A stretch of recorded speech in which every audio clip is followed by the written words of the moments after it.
Today, we're talking about one of the most outdated and overlooked parts of industrial automation, something that's personally affected me, something that has probably personally affected you, plus I want to talk about how to fix it. That's right, we're talking about training and education.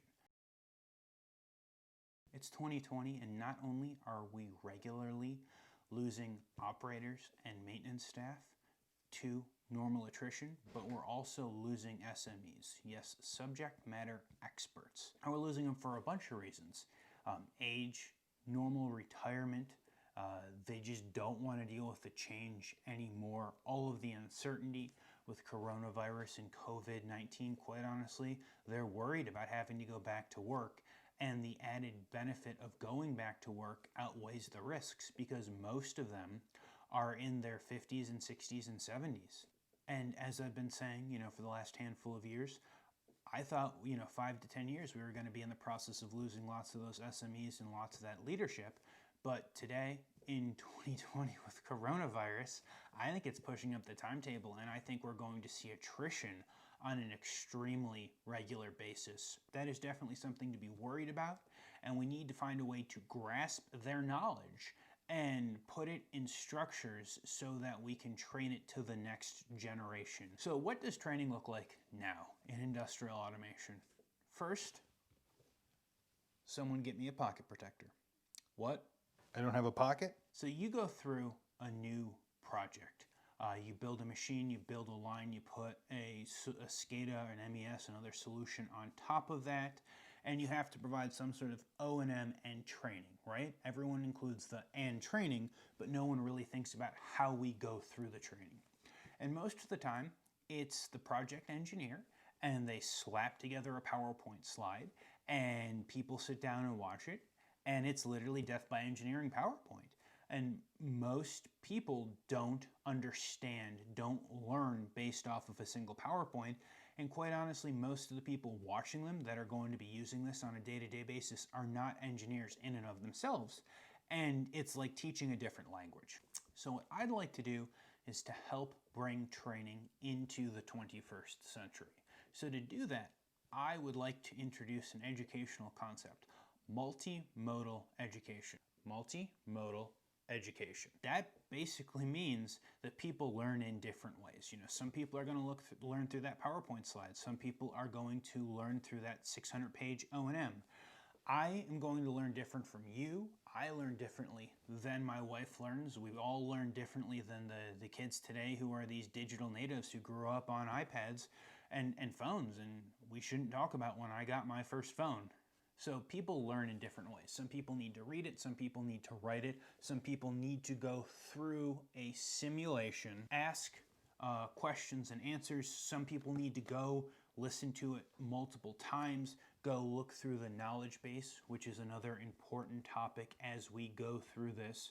And we're going to see more simulations, more people going to iPads, more recorded sessions by the experts, more ways to go through and touch 2, 3, 4, 5, 6, 7 times, and then taking that knowledge and turning it into a skill by physically doing it.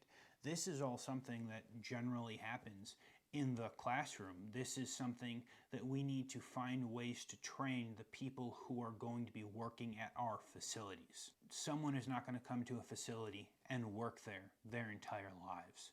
Someone is going to come there and they're going to work some number of months or some number of years, and then they're probably going to move on to the next place.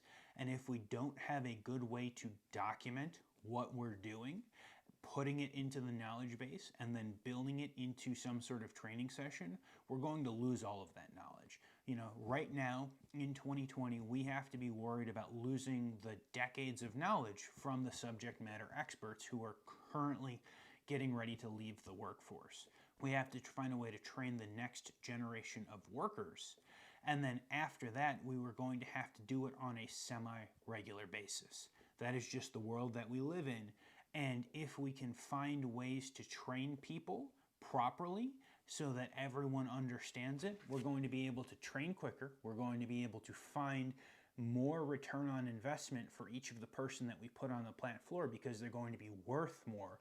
What if instead of going of you have to shadow someone for 3 months to a year to we can put them out on the plant floor. They can go through a shadow process, but we've already taught them this. So month 1 or day 10, they can go out on the plant floor and we're not worried about crashing their machines.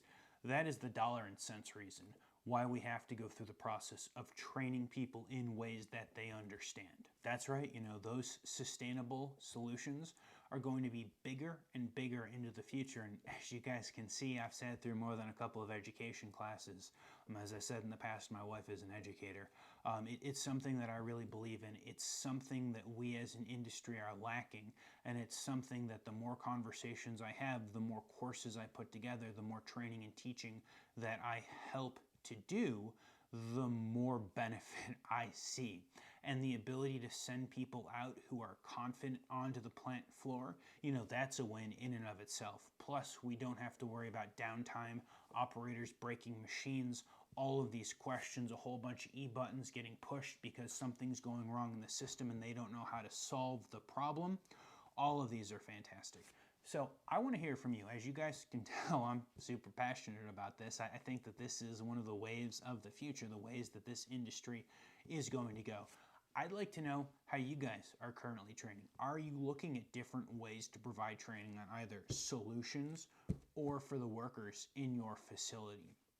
And yeah, let me know what's working. Let me know what's not working.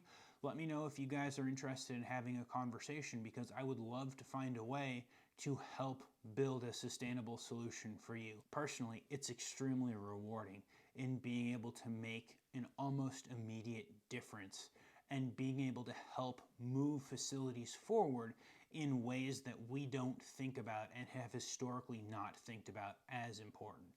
So until next time, I'm going to keep pounding my coffee and building some training modules. Talk to you guys soon. Bye-bye.